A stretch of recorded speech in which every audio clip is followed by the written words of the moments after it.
Bonjour et bienvenue à cette proclamation de l'Évangile du jour du vendredi 30 mai 2025. Le Seigneur soit avec vous et avec votre esprit. Votre joie, personne ne vous l'enlèvera. Alléluia, Alléluia, le Christ devait souffrir et ressusciter d'entre les morts pour entrer dans la gloire. Alléluia. De l'Évangile de Jésus-Christ selon Saint Jean. Gloire à toi, Seigneur. Alléluia, Alléluia, Alléluia, Alléluia. Gloire à toi, ô Seigneur.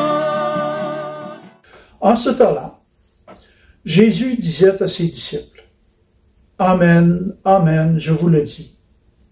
Vous allez pleurer et vous lamenter, tandis que le monde se réjouira. Vous serez dans la peine, mais votre peine se changera en joie. La femme qui enfante est dans la peine parce que son heure est arrivée. Mais quand l'enfant est né, elle ne se souvient plus de sa souffrance. Toute heureuse qu'un être humain soit venu au monde. Vous aussi maintenant, vous êtes dans la peine, mais je vous reverrai, et votre cœur se réjouira. Et votre joie, personne ne vous l'enlèvera.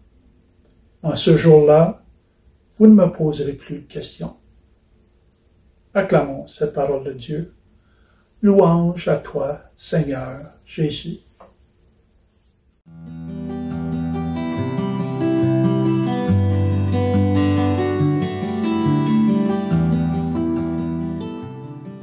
En ce temps liturgique de Pâques, les textes d'évangile de cette année sont plus souvent qu'autrement tirés de l'évangile de Jean. En ces jours-ci, les chapitres 13 à 17. Puis dans ces chapitres, le texte de Jean situe les paroles de Jésus au repas de la Pâque, la dernière scène. Dans l'extrait que nous venons d'entendre, Jésus parle à ses disciples de la peine à venir, mais une peine qui se transformera en joie. Il utilise même l'exemple des douleurs de l'enfantement, douleurs vite oubliées par la mère dès que l'enfant est arrivé dans ce monde. Votre peine se changera en joie.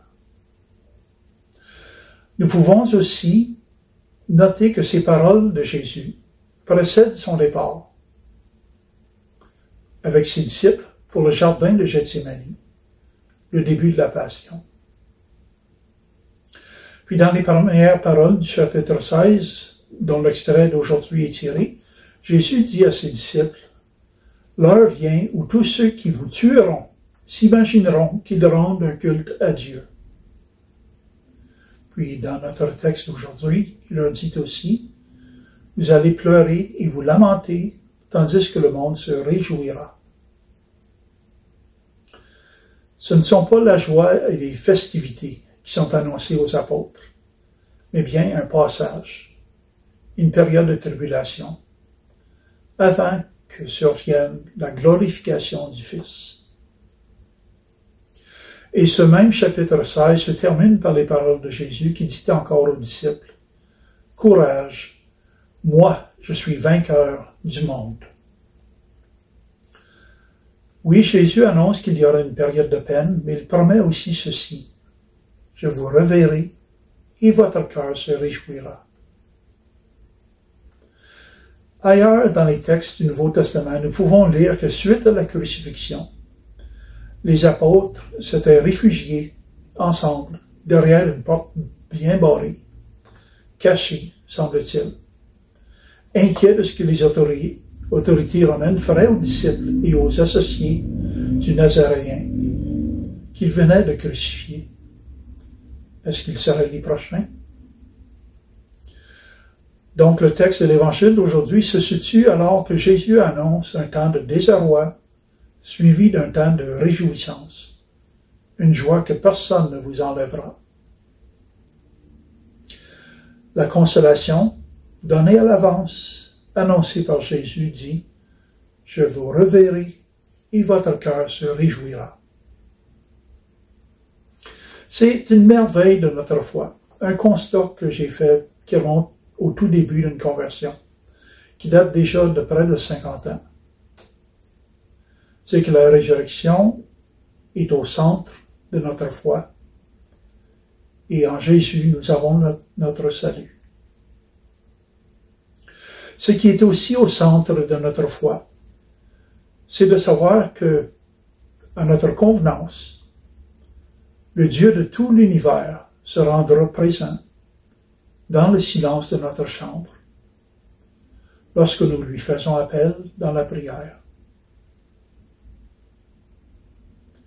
C'est comme ceci, comme si le plus important, le plus puissant des dignitaires nous accorde une audience privée et il nous assure qu'il s'occupe même des déplacements pour un rendez-vous que nous lui fixerons. Cela m'a pris du temps à le reconnaître et à l'accepter. Mais les événements, les séquences qui se sont vécues n'étaient pas en rétrospective de mon initiative. Je cite même le livre de la Révélation. Nous avons cette parole.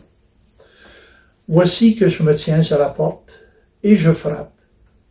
Si quelqu'un entend ma voix et ouvre, j'entrerai chez lui. Je prendrai mon repas avec lui et lui avec moi. Dieu qui se rend présent à chacun d'entre nous. Dieu qui s'invite à table même avec chacun d'entre nous. Il y a de quoi se réjouir. Vous me reverrez, je serai avec vous. Et il y a de quoi à rendre grâce à Dieu. Amen.